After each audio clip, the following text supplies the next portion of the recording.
Thank y'all for being here. 1-0 in Big 12. Really a quality win over well-coached, good football team. And I think their record at the end of the year will match that. Proud of how our guys fought. Thought they competed really hard. Wasn't perfect, but we did enough to win the game. And we showed improvement from the previous week. Kind of recap the game real quick, and I'll say this. Usually go through the awards and stuff. We gave everybody the day off yesterday, so we just came in this morning, not actually meeting with our players till this afternoon, so I'll hold off on that. But kind of recap the game. Special teams, go over the things we got to improve on first and things that didn't go as well as we'd like. We had a great opportunity to block a punt. We missed that. And then our last two punts of the game. I think Ollie's been really good all year. He was, and I'll talk about his good here in a second, but the two punts at the end of the game weren't good enough. And then we had one really kickoff return where we really had numbers and we just didn't execute blocks on the one that they gave us a chance to return. So that was disappointing. The positives on special teams, and we won the field position battle. We had two punts inside the 10, and both those were stops. One of them, we played really quality football. We had a punt. We pinned them on the 3. Aiden Garnes made a nice play. We held them. We had a good punt return, and then we scored a touchdown right before half and really played good complementary football. Michael Hayes has been really good for us. He's been consistent all year field goal wise. He made a big one in the game on Saturday. I think it's 41 yards he made, but I thought his kickoffs, and he did this at the end of the game versus Pitt. We talk here a lot about you got to be at your best when your best is required, and versus Pitt on kickoffs, and then versus Kansas on Saturday, he was at his best when his best was required. And then we had an explosive punt return. That's something Rod's really worked on over the last year and a half is punt returning, and he's our and he'll do that when Preston's done, but. Thought he stepped up, had an explosive return, did a quality job on that. We blocked that well. And then our punt and our kickoff coverage has been really good all year, continues to be. Thought we made some big-time plays on kickoff. Ben Cutter had a explosive hit on a kickoff. Torres Simmons made an unbelievable play on the last kickoff that they fielded. He took the double team and ran the double team all the way into the returner, made the tackle on the 18-yard line. Just incredible play by him. Defensively, we were scrambling a little bit with injuries. At some key positions. The things that we got to do better is our rush defense. We talked about this after the game. You kind of pick your poison, right? And the thing about our rush defense, and that's a really good running team. Like they're going to run the football versus most people they play. We can't give up that many yards, though. And really, the good thing about that is it's fixable. We've got to play blocks better. We were down in the middle too much in the run game. We got to play our gap leverage, and we got to use our hands more effectively. And then the other thing is we got to be much better at end of possession downs. We gave third downs. They had too much success. The positives is I thought our guys on defense really bounced back. We had 2 takeaways, which were critical by Tyron Bradley. I thought we finished strong. So 5 drives and ended the game. We got off the field on 4 of those, either by the turnover on the last drive or forcing 3 punts. So only 1 score in the last 5 drives of the game. We minimized their explosive pass plays, and we got pressure on the quarterback, and we created TFLs. I think we did a much better job containing the quarterback. If you look at Jalen Daniels' rush numbers, and he's the best running quarterback we've played, but we did the best job of containing him, and it's more of a just staying in our lanes and doing what we're coached to do. I thought Tyron Bradley, obviously, he'll be rewarded, or he should be, by the Big 12. He had a tremendous game, showed up on the stat sheet, but I thought Fatorma played his best game as a Mountaineer. Sean Martin had a really nice game.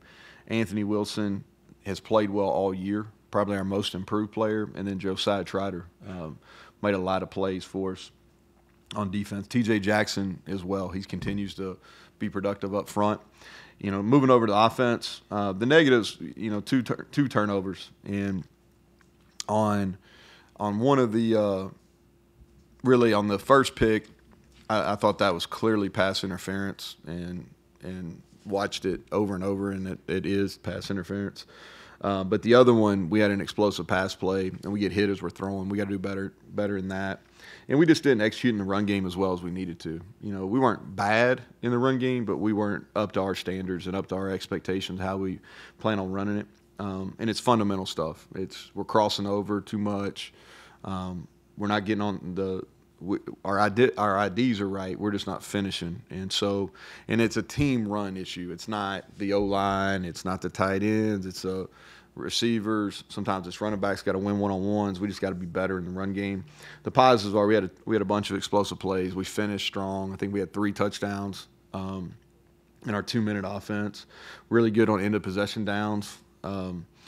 Garrett, he's got to be more efficient throwing the ball, but man, he made a bunch of plays, and he made a bunch of plays at winning time. Wyatt played really well. Hudson Clement played his best game probably in his career. I thought he played at a high level, won a lot versus man coverage. He was productive, but he even won more. The ball didn't get to him. Traylon Ray played well. And then Traylon Davis is a guy that's really played well for us all year. You know, he's not going to show up in the stat sheets a lot, but he's played really well. So that's kind of the recap. You know, y'all, I'll take questions. I hadn't even looked at Oklahoma State, but a little bit this morning, so I would hold off on those because you're going to get some I don't knows. But anything as far as how we're handling the bye week, I should say too, is just meeting today. We'll practice Tuesday, Wednesday, and Thursday. Coaches will be on the road recruiting on Friday, some on Saturday, and then we'll practice on Sunday, and Monday will be our off day next week. So that's kind of how we're handling the week. So, questions, Greg? So, start with injuries. Obviously, you had a lot of guys beaten up this past game. So, Yep. What's the injury situation? Yeah, so hopeful that we'll have everybody back. You know, on a couple of the upper body injuries, you just got to wait and see how the first few days go post. And so, but hopeful. Other than some of the head stuff, I feel confident everybody else will be back. Pass coverage, you mentioned you changed some things up schematically and personnel-wise. So evaluating that, did you think you did well there? Well, we did better. You know, I don't think we've arrived by any means, but we did better. You know, I thought Jacoby, first significant playing time of the year, made 2 critical errors, but the ball didn't find him a whole lot. And I thought he did some good things fundamentally, but he made 2 critical errors that he can't have. Crandall, up until when he got hurt, he's got to recognize some personnel things. You know, you got to play it a little bit different when you got tight ends compared to when you have receivers, just some speed. But I thought he played some quality snaps. And then, you know, we kind of got really wanted to play Aiden Garnes mostly at corner. He ended up playing the nickel, and I forget somebody asked about this post game. But we had to play him a lot more inside there than we wanted to. He did some good things, but he also showed that he hadn't played in there a whole lot, you know. So, but I thought from a schematic standpoint, we did a better job in the secondary. Now, where we got hit on some balls that we shouldn't have, especially on third down, is our underneath coverage. You know, our linebackers didn't play the pass very well. So we got to do a better job on those underneath stuff. That's where we got hit on some third and mediums, not necessarily corner or safety responsibility, but linebacker responsibility. We got to play better there.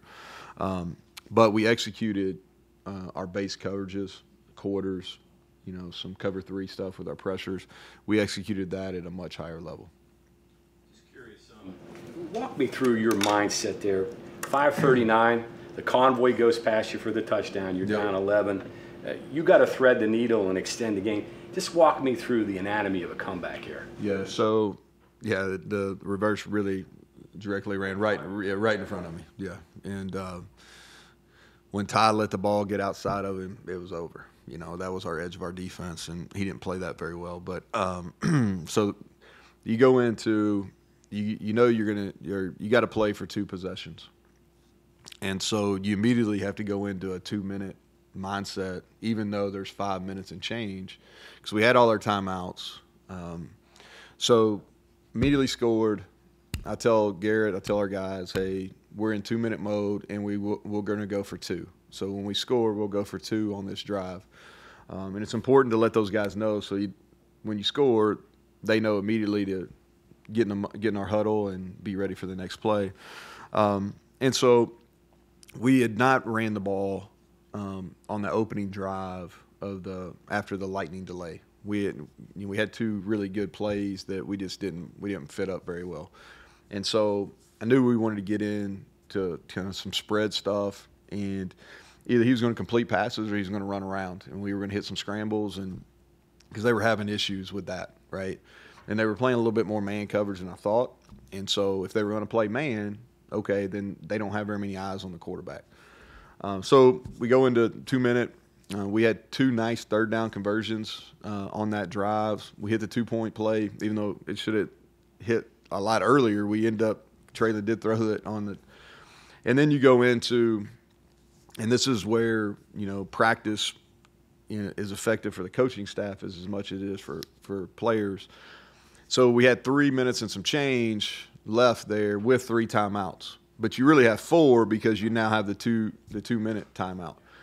So what you do is you really don't want to start using your timeouts until around 2.5 minutes. And so we didn't use they ran it on first. We didn't use it. They ran it on second. It's 3rd and 4. You use it because even worst case scenario, they get it. You still should get the ball back if you can hold it.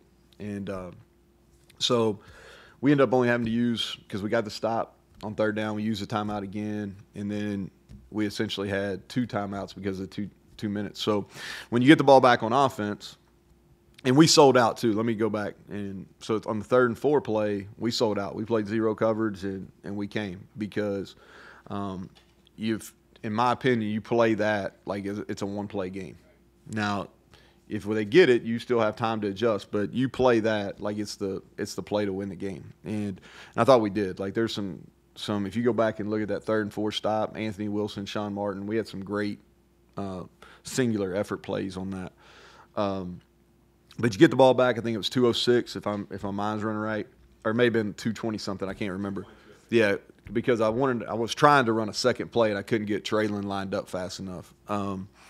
But my message to the quarterback was, okay, hey, we're playing for a touchdown. All right, now we need to get the ball inside the 25, but we're playing for a touchdown, and we're not going to force anything, and we're not in a super hurry. We got time.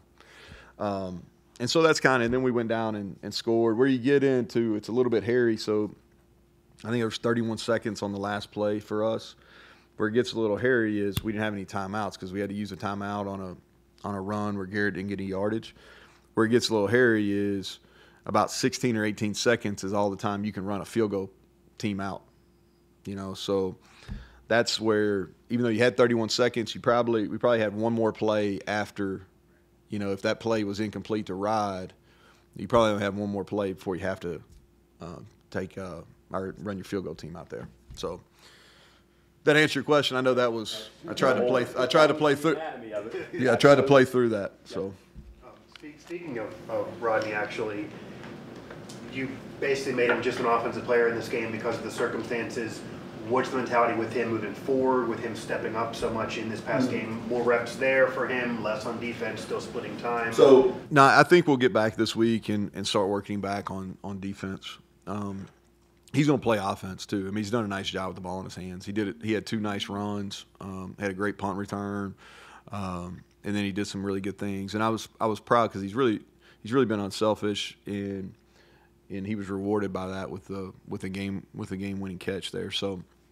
But we'll get him back in the mix defensively this week, and with the expectation we'll get some of our receivers back too. So this time of year always seems like a good time to get a breakdown on the true freshmen, not just the guys that are playing, but maybe some of those that. Yeah, anybody in particular you want to ask about? Hey, just run through anybody you want to talk about. Yeah, I think that we got to see if some guys are ready. I think this is a big week to test some guys out. Secondary wise, Keon Washington and Israel Boyce, those are 2 that we need to get a really long look at this week because I see them getting better, and I think they can help us. So those are 2 that from a defensive back standpoint that jump out. And then we've got to get, this week too is, between Travion Dunbar and Dior Hubbard, we need to get those guys work because I can see us needing them as we get going. And they're both talented enough. They just got to do other things other than carrying the ball, whether that's pass protection, lead blocking, any of that type of stuff. And then we got to get Elijah Kinsler's a guy that we're going to need as the year goes on, and so we need him to continue to improve. Nate Gabriel's playing a lot. He'll continue to play. His role will continue to increase. Day-to-day, we haven't been able to get going. He needs to practice a little bit higher level, but he's talented. He's a guy that can help us, and we need to do that. But those are kind of the main guys. Now we're going to get a lot of work. So when we come in here next Monday, that's probably a better question as far as like who played well, because those guys will scrimmage Tuesday, Wednesday, and Thursday. They won't all be full tackle, but there will be a lot of 11-on-11 work all 3 days, and so I can give you a kind of who stood out during that time. So even guys that made redshirt this year, so Wilkin, and I mean just how many of those are jumping out at you? Mm-hmm. What do you think of some of them? Yeah, so I'll just start. Look, we can start at quarterback. I think that Khalil is super talented, and he has some wow plays that go both ways. Like wow, that's really good, or wow, that's really bad. And so, but he's really talented, and so there's going to have to be some patience there, as far as getting him fundamentally where he needs to be and getting him where he understands kind of what defenses are going to do. But he can really run, and he's going to be a problem, and he's a problem for our defense because he runs a scout team, and he's a problem. And he's really talented. We just got to get him honed in, and it's really a learning. And we knew there was going to be a learning period for him. It wasn't going to be immediate. But from a talent perspective, he's an absolutely. Like he's got talent. I think at receiver, Brandon Raymond is a guy that is he's going to be a really good player. Dom Collins is fast, just like you thought. He's got to learn how to play the position, but both those are going to be solid players for us. We talked about the running backs. Jen Ross is a guy that doesn't have a red shirt, but it's been a big jump in level of play for him. Now he's really talented, and he would be Cole's backup, really from a pass receiving threat. And I could see him, the more he gets comfortable, being able to help us later in the year. The O-linemen need some time, but those guys I feel good about them from an athletic standpoint. I think those guys are going to be able to play here. Linebackers, both of those guys, Curtis Jones playing for us on special teams. Ricky missed a lot of preseason, but Ricky Williams is going to be a high-level player here. He gets downhill. He's big, he's strong. I like what he's doing. And then the other DBs, like Keyshawn Robinson, is going to help us on special teams. Like he's played some on special teams. We'll probably continue to use him on special teams. And I already talked about the other guys. Anybody else in particular that you want to know about? D-line-wise? Zay Jennings is going to be a good player. He's just got to learn how to play on defense. Yeah. He's really good on special teams. He's a difference maker on kickoff. D-line-wise, let's see here. Byerson's going to be a really good player. He's battling through an injury right now, and he's getting used in a different way. He's going to redshirt, but he's a hit in recruiting for sure. Samarco. Yep, Samarco's playing. He's playing. Probably been a pleasant surprise out of that class. Really, he's a above average blocker right now, and as he gets more reps, I think he's going to be a really good blocker for us as it goes on. He's got good hands. He's just not a real fast guy, but really pleasantly surprised that he's able to help us right now. You take us through the evolution of yourself as a play caller since you retook the duties. Also, how do you rate yourself, gambler or conservative, or your approach to it? And third, the 2-point conversion play. Where did that come from, and what was the thinking behind that? Yeah, so let's start with the last one. You asked me a lot of questions there in a row, Bob.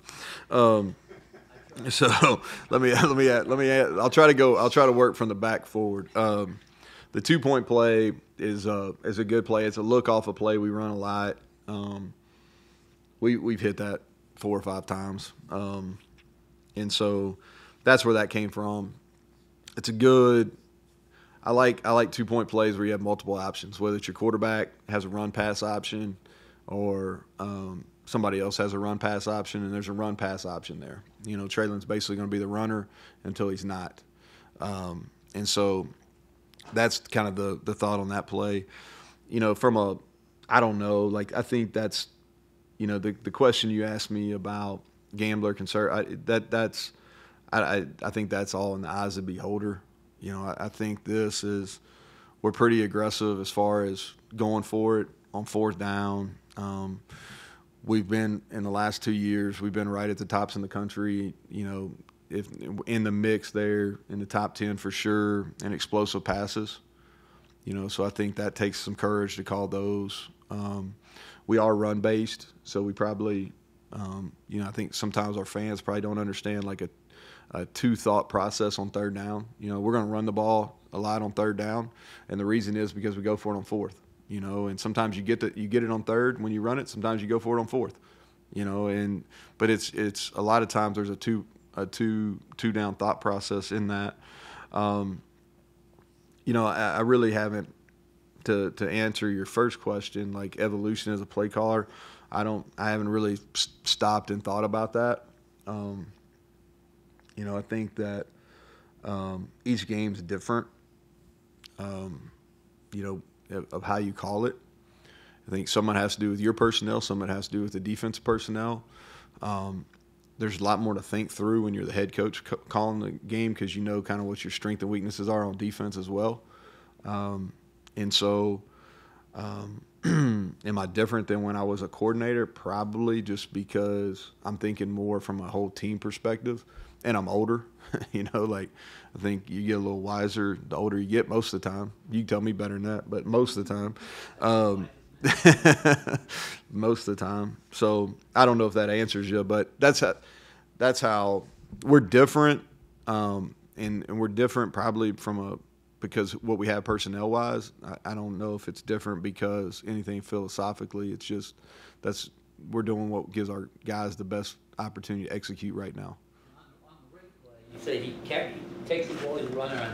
He's a runner until he's made the throw. He almost made it to the sideline there. Huh? Yeah, he could have. Yeah, he could. He probably should have thrown it a little early, but it worked out. So Cole made a great catch on that. Really, I mean, kind of a play that probably is not talked about enough that's a really difficult catch that Cole Taylor made there. Off of what Bob said, though, how do you deal with the unpredictability of your quarterback? I mean, you want things to be some of his best plays aren't drawn up the way you plan it, and then some of the bad things that happen. How do you deal with I think there's good and bad with that. Yeah. You know, and so as a play caller, like especially in that game on Saturday, you kind of get a feel of – I felt like our best opportunity is just to spread them out and use plays where it's basically 1-2 run. Now, that's not always the best, and so you allow him to be who he is. Now, there's some things that he does that are really frustrating to me, but he also does some things that, like, I'm not coaching him. Like, I can't coach, you know, like I can't coach him to break tackles. You know, I'm not there's some things. So I think it's give and take. So I don't get, like, really frustrated, you know what I mean? Like, I don't outwardly get frustrated. Like when we decide to do some things, like I know there's going to be some latitude taken by him, and so like I just got to be okay with it, you know. Like we got in that 2-minute mode the other day, and I'm like, hey, you know, this is what we're going to run, and if you pull down and run, that's fine. Just get your eyes where they're supposed to be, you know, and the kid makes plays. He's a playmaker that can continue to be better as a passer. The message to to Garrett and the coaches, let's figure out how to make Garrett the best version of himself as opposed to being the best quarterback. Nah, you know, he does some things like if he would consistently do what he's supposed to do with his feet, he would be at a higher completion percentage. And so from a coaching perspective, look, I'm good if he's going to run around. I'm fine with all that. But when the play's in the pocket, let's be fundamentally sound. And so that's what he's got to get better at. Now, he throws the deep ball extremely well. You know, I'm talking about all kinds of different types of deep balls. He throws those really well. But he's got to, in rhythm throws, he's got to make sure his base stays the way it should be. Do you think your assessment there, Garrett, could you say that about a lot of quarterbacks in today's game? I mean, Yeah, no doubt. That's what the game is not. I think sometimes people want to really, hey, this is what high-level quarterback play is. This is like, to me, like, it's about scoring points. Are you scoring points? Are you moving the ball? Are you moving the chains? You know, and so, like, Garrett does it very similar to, like, watching Lamar Jackson yesterday. You know, and I'm not comparing Garrett to Lamar. I'm just saying, though, like, Lamar Jackson, probably the best running quarterback ever in the NFL. And he does it different than the guy that was calling the game and Brady, right? But Lamar Jackson, still pretty special, you know. And so there's, as the game continues to evolve, I just think they're, you know, the quarterbacks have a lot more freedom. And, like, I'm comfortable with some of the uncomfortableness of just, like, playing backyard ball sometimes. the game evolved in some part, though, because, I mean, there's just not many, I don't know, I'm an old guy. There's not many Dan Marinos around anymore. Yeah, well, You know, I mean, the quarterbacks are different now, so the quarterbacks are different. Coverages are much more complicated, too. You know, like, there's a lot more, like, matchup, kind of, like, use a basketball term, like a matchup zone. People, you know, and people are confusing the quarterbacks. It's harder to play that position. There's better athletes rushing, you know, so, like, but I think that going back to what John was asking is what we did on Saturday always going to be the answer? I would say probably not. But on Saturday it was the best answer because we just spread them out, and we got some guys in some favorable one-on-ones, and we opened up a lot of running lanes for him when he wanted to pull down and run. In that regard, you said this is hard to do after the game, but is it tempting not to just spread it out and run 2-minute all the time, considering the success you have with that when you do it? Yeah. So if you do that all the time, you make it really, really hard on your defense, first of all. Okay. The second thing is if you're going to do that all the time, then people are working that all the time. When people are going to line up and play us, that's not the first thing they're working on. They're working on, all right, how they're going to play our run game concepts and how they're going to play the quarterback run stuff. That's the first things they're thinking about. And then how do you stop shot plays? That's what people that line up and play us right now are. Now, they probably get to the 2-minute stuff later in the week, but at the very start, they're going to go, all right, how are we going to limit the run game? Like, how are we going to play all the quarterback stuff? And then how do we keep the ball in front of us on shot plays? Without a doubt, that's what people are thinking about. And so if you do that all the time, then people, you know, because there's some cat and mouse stuff that you can do that makes it really hard. And then you're putting your O-line in a really tough spot, you know. Now you have a bye week coming up, obviously. Is there anything that makes this schedule this year different because you have a second bye week coming up? Do you like that, having the double and just thoughts on the double bye situation now? Yeah, I think it happens every 3 or 4 years. And I think it's a positive for us, you know, just because, you know, our schedule, the way it plays out is we play 11 really good teams. And so, you know, I think it'll help us. You know, we've got a really tough stretch coming off this bye week, and this gives us an opportunity to kind of catch our breath a little bit, get healthy. And then we got a tough stretch, you know, in between the 2 bye weeks, we got a tough stretch. And so we'll take it. I like it. I think the first one comes at a good time. The second one comes at a good time.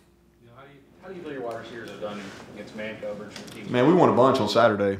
Yeah, we won a bunch. You know, like I said, Traylon Ray really got grabbed, I thought egregiously on the interception.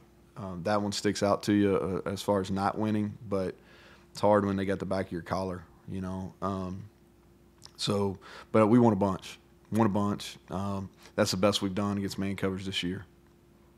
Coach, to clarify, when you were talking earlier about getting guys back, is Burks among that? We're hopeful. I know more about those situations take, you know, upwards of 5 days to kind of get a good picture where it's at. I would say hopeful right now. We'll see how he does. Did you get a chance to talk to him? Did he give you an explanation of what happened? No, you know, he just it was a injury that he took during a play, and it really didn't affect him until he was on the bench, and that's kind of when the situation occurred. Is Jordan going to stay up in the box? Yes, he'll stay up there. How beneficial of the snaps they gave him? Yeah, well, we really felt like after coming out of spring ball that he was going to be able to help us. And so when Eddie got hurt, you know, we were really planning on playing him and kind of easing him into it, and as his role would increase his year. But he got fast-tracked once Eddie got hurt, and I thought he did. He got one. He tried to play behind one block and it hurt us, but the rest of the plays he was positive. He was a real positive force. Like, he got good push. They gave us the ability to play Hammond into the boundary some more. And so he'll continue to play. I'm excited about him. I really am. I mean, I know you don't get a chance to watch every single game. Outside of the Cincinnati-Houston game, every Big 12 game so far seems like it's come down to last quarter, last possession. That's the way it's going to be. Yeah, I mean, what makes a difference in those games? Composure, experience, I think there's a lot of different things. I think home field advantage matters in college football. So I think that's one thing that's pretty consistent. Not always the case, but it's pretty consistent. And then, and our league's going to be that way. And we got really, I think the coaching in this league is at a high end, and there's not a huge talent disparity as far as between 1 through 16. There's just not. And so games are going to come down to the end, and a lot of times it comes down to special teams, and it's really not who makes the big play; it's who doesn't have the big negative. And then your turnover margin is always going to be, and then I think the other indicator in our league is going to be who can run the ball. You know, and it's a little bit different. You look at our game, but I think if you look at it over the course of the year, it's who can run the football. A lot more gray hairs going around. Well, I think everybody knows that. You know, I think if you read all 16 of them today, whoever's doing press conferences today, I think that's the expectation. You know, and I've said this a lot in our league. The good thing is you have an opportunity to win every game. Bad thing is you have an opportunity to lose every game. You know, and we essentially play 11 of those every year. You know, and so it's a tough league. And the talent is somewhat equal, and there's high level coaching, and there's some really experienced head coaches in the league too. Anybody else? All right, thank you all.